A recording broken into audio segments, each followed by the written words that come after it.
Hello ladies and gentlemen, and welcome once again to another episode of The Cider Drinker. But before we actually start today's review, it's time to do a little bit of a history lesson, and well, it's courtesy of the Pembrokeshire Cider Company, who we are back with once again. Today I am doing a bottle of their Henry VII cider, which is apparently a medium dry variety. So why do I say a little bit of history lesson? Well, most of Pembrokeshire ciders actually have a little bit of, well, history to do with the person that's on the front of them. So yeah, this one is about Henry VII. So because Pembrokeshire is quite renowned and steeped in history when it comes to monarchs and all things like that. So if you're into that sort of thing, then definitely give it a little go. There's actually a series on Netflix called Great British Castles, and it's with Dan Jones. If you like that sort of stuff, then check it out. It's really informative, and you actually realise just how much stuff went on behind the scenes in the old castles around the place, especially in Wales, blimey. But anyway, Henry VII was the founder of the Tudor dynasty, was born in Pembroke Castle in 1457 during the dynastic struggle known as the War of the Roses. In 1485, he defeated Richard III at Bosworth to become England's only Welsh monarch. So there we are. This is a award-winning cider coming in 500ml bottles and is 6% ABV, so quite a nice strength. It does have ingredients on the back as well. It has apple, sugar, and contains sulfites. That's pretty much it. I would imagine probably yeast as well, otherwise it wouldn't be a cider, but you know, there we go. So yeah, I'm sure people will be, you know, why does it have to contain sugar and all that? Do you know what? As I've already said in previous reviews, drink what you like. That's what I say. I'm just here to give my unbiased opinion on things. So let's get this top off. Oh, nice little bit of fizz there. Lovely. Okay, yeah, it's definitely smelling,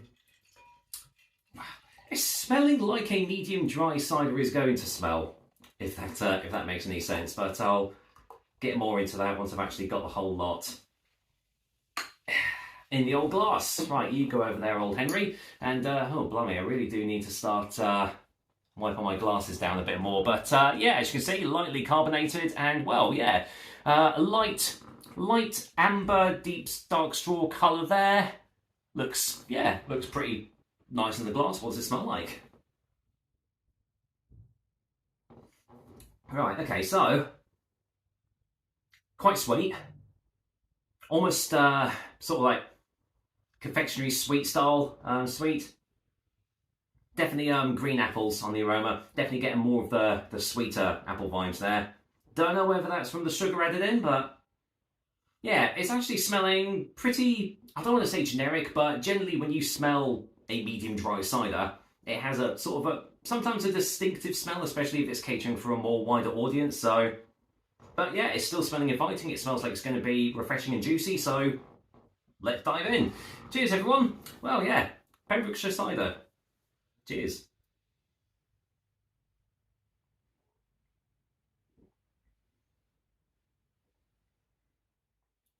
Nice hit of caramel on the back end there.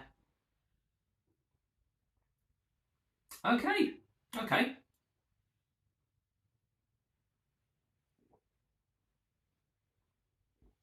Funnily enough, going back in for another smell, definitely getting a hint of sulfites there.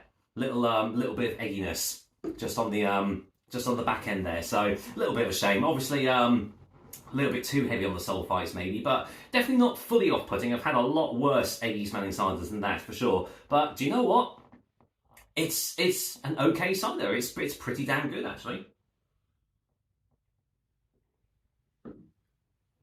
A nice balance of sharpness and sweetness on the initial taste. Just a real nice acidic, sweet, bittersweet sort of taste initially.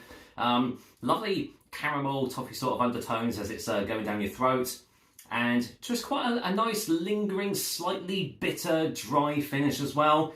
Makes it quite refreshing actually, and it's got a nice juicy body behind it as well.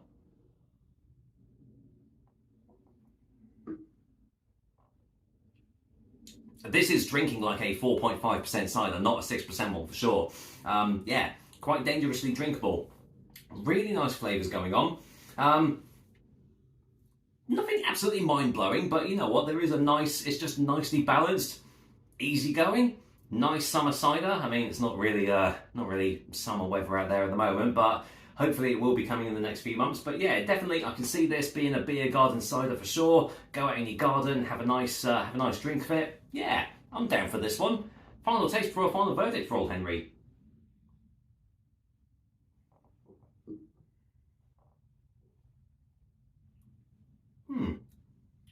Yeah, yeah. It's absolutely fine. It's a nice tasting cider. It's not absolutely mind blowing as I've already said, but there are some lovely flavours there. Nicely balanced, nothing too overpowering.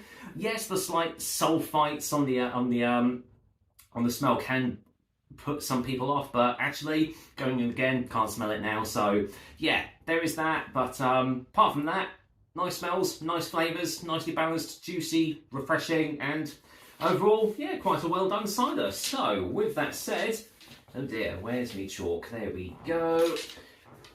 For a final verdict, Pembrokeshire Cider Company's Henry VII is, unironically, going to be getting a 7 out of 10.